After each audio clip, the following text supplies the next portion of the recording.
Allahu subhanahu wa ta'ala në hadithin qudsi po thot: Ja ibadi inni harramtu dhulma ala nafsi wa ja'altuhu bainakum muharrama fala tadhalamu. O robërit e mi, unë ja kam bërë haram, ja kam ndaluar vetës time pa drejtësinë. Allahu, që është krijuesi i gjithësisë, që bën çfarë të do, dhe askush nuk mund ta merr në pyetje Allahun xhalla xhelalu. Mirë po edhe ai ja ka ndaluar pa drejtësinë vetvetes. Dhe thot, e kam bërë të ndaluar mes jush.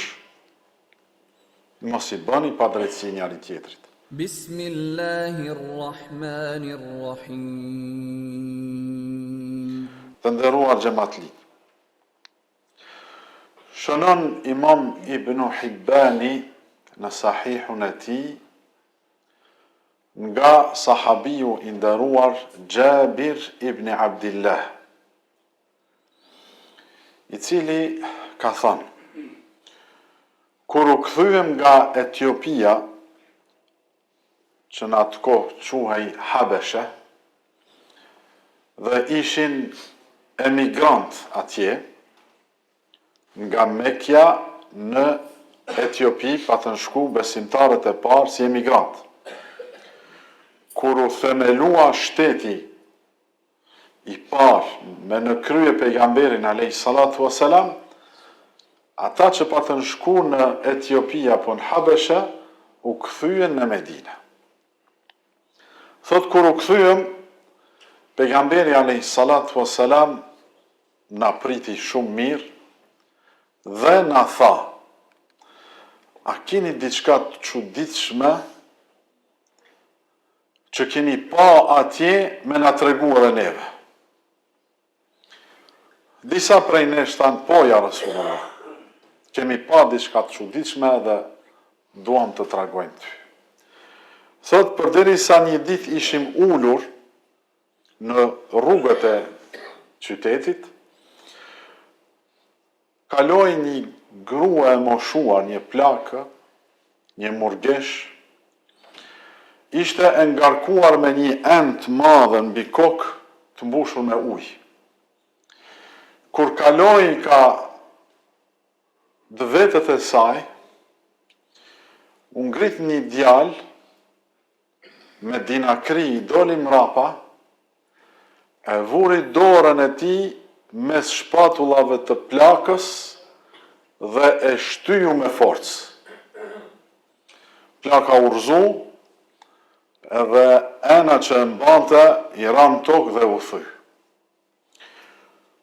Kur u ngrit në kam plaka e të merrum prej gjestit të shëmtum të këtij djalit të ri, i tha: o tradhtar, ti që nuk ke edhe trimni me mdal përpara me bën një gjë të tillë, prite nga mrapa, o tradhtar, do ta marrësh vesh kur do të dalim para Allahun ditën e Kiametit. Kjo plaka po i thot i triut. Kur do të mlidhen në sheshin e Kiametit, të gjithë njerëzit, prej të parit deri te i fundit. Dhe ku atë ditë nuk do të flasin gojat, por do të flasin gjymtyrët e trupit për veprat që i kanë bërë. Atëherë do ta kuptosh se si do të jetë puna ime dhe jotja para Allahut. Atëherë do ta kuptosh si do të jetë gjendja, situata dhe puna jon para Allahut. Atëherë pejgamberi alayhi salatu wasalam tha: e ka thënë të vërtetën, e ka thënë të vërtetën. Si mund ta bekoj dhe ta ndihmoj Allahu një popull nëse të dobtit e tyne shtypen dhe ata nuk mund ta marrin hakun të drejtën e tyne nga të fortët e tyne. Kjo ngjarje i çuditi ata djem, ata musliman që e pan atje në Etiopi. U çudit edhe pejgamberi alayhi salatu wassalam. Ishte interesante edhe besimi i kësaj plakës që e kërcënoi me drejtësinë Allahun ditën e Kiametit. I tha ja Ghadir, o tradhtar. Ky djalë ndoshta jo i edukum mirë, apo i edukum me edukimin se ata që kanë forcë, ata që kanë pasuri, ata që kanë pozitë, kanë të drejtë të veprojnë çfarë të duan me të dobtët. Mirë, po në ditën e Kiametit, këto titujt, pasurit, pozitat bien. Aty gjykohet me drejtësi dhe me drejtësinë absolute të Allahut subhanahu wa ta'ala. Ajo me bindje të plot i tha që ne do të takohemi në ditën e Kiametit. Për këtë vepër që e bërë sot, ndoshta për të i bërë të qeshin të tjerët, do të pyetësh dhe do të gjykohesh dhe ti nuk do të mund të flasësh, po do të flet dora jote me të cilën më shtyve dhe mërzove. Pejgamberi a.s. thot, ja vërteton fjalët e saj, thot, e vërtet është, kështu do të ndodhë. Dhe thot, Allahu nuk e bekon, nuk e ndihmon një popull që të dobtit shtypen dhe nuk mund të kërkojnë të drejtën e tyre para të pasurve dhe të fortët. Subhanallah, padrejtësia ndonjëherë është edhe e fshehtë. Padrejtësia nuk mund të jetë çdo herë në këtë formë, ta shty njëri tjetrin, ta rrah njëri tjetrin, apo t'ja merr pasunin njëri tjetrin. Padrejtësia bëhet ndonjëherë edhe me një fjalë, me një gjest të vogël. Ndoshta një fjalë mund ta dëmtosh tjetrin, që ai nuk mund të ngrej kokë me vite. Kështu që asnjëri prej nesh nuk guxon thot unë jam i drejt, edhe nuk mërzitem për këtë çështje. Jo, Allahu është i drejti absolut. Ne i bëjmë zullum njëri tjetrit. Për atë vijojnë edhe gjanat se çfarë duhet të bëjmë kur bëjmë padrejtësi. E para, duhet ta konsiderojmë padrejtësinë, zullumin, gjë të madhe, mëkat të madh, dhe na qahet zemra dhe le të trishtohet shpirti kur është fjala për padrejtësinë. Allahu subhanahu wa ta'ala në hadithin qudsi po thot: Ja ibadi inni harramtu dhulma ala nafsi wa ja'altuhu bainakum muharrama fala tadhalamu. O robërit e mi, unë ja kam bërë haram, ja kam ndaluar vetës time padrejtësinë. Allahu, që është krijuesi i gjithësisë, që bën çfarë të do, dhe askush nuk mund ta merr në pyetje Allahun xhalla xhelalu. Mirë po edhe ai ja ka ndaluar padrejtësinë vetvetes. Dhe thot, e kam bërë të ndaluar mes jush. Mos i bëni padrejtësi njëri tjetrit. Mos i bëni padrejtësi njëri tjetrit. Si guxon ky njeri i dobët, ky njeri i varfër, miskin, para Allahut, para syve të Allahut, të i bëj padrejtësi vllajt vet. Si e merr guximin ky njeri i dobët, kjo krijesë dobët, të i bëj padrejtësi tjetrit. Si mund flej rahat ai që ja ka marrë të drejtën dikujt tjetër? Të gjykoj padrejtësisht, apo t'ja thej zemrën tjetrit. Disa mendojnë se apo e marrin padrejtësinë si trimni, si guxim, si zhuarsi, si forcë. Unë e i bëj çka dua dhe zguxon me ma kthy fjalën. Unë jam filani, a nuk e dini kush jam unë? Wallahi, padrejtësia është dobësi. Padrejtësia është dobësi e imanit edhe besimit në Allahun Azza wa Jall. Po ta ketë njeriu imanin e plot, do ta di se sa i dobët është e sa i madh është Allahu Azza wa Jall dhe drejtësia e tij. Padrejtësia është shkujdesje dhe harres e ditës së gjykimit.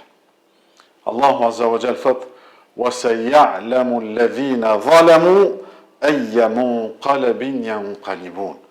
Ata që bëjnë padrejtësi do të marrin vesh se çfarë përfundimi të shëmtuar do të kenë. Ditën e Kiametit do ta marrin vesh ata se çfarë vendi do të kenë.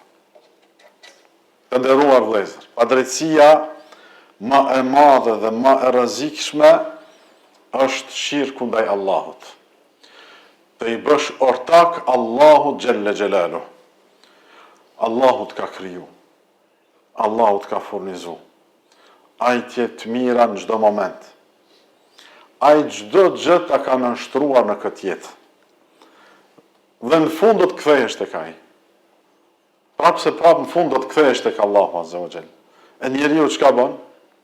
Shkon e adhuron dhe e madhron dikë tjetër. Shkon e adhuron dhe e madhron një njeri që ka vdek ndoshta para 200 viteve. I jep atij cilësitë Allahut. Shkon jep kurbane aty, flijon kurbane për të vdekurin. Kërkon shërim, kërkon evlad, kërkon dërman të i vdekuri. Ai i vdekuri ai nuk ekziston më.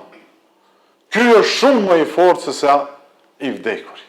Megjithatë, njeriu luan, tallet me të bitë e Ademit, e bind atë që të shkon t'i nënshtrohet një asgjëja, apo në një guri, apo ndonjëherë dhe ndonjë kafshë. Dhe kësi besimi kanë me miliarda njerëz. E kjo është padrejtësia më e madhe që i bëhet Allahut Azza wa Jall. Lukmani a.s. para 1000 viteve e këshilloi djalin e vet dhe i tha: "Ya bunayya la tushrik billah inna ash-shirka la dhulmun adhim."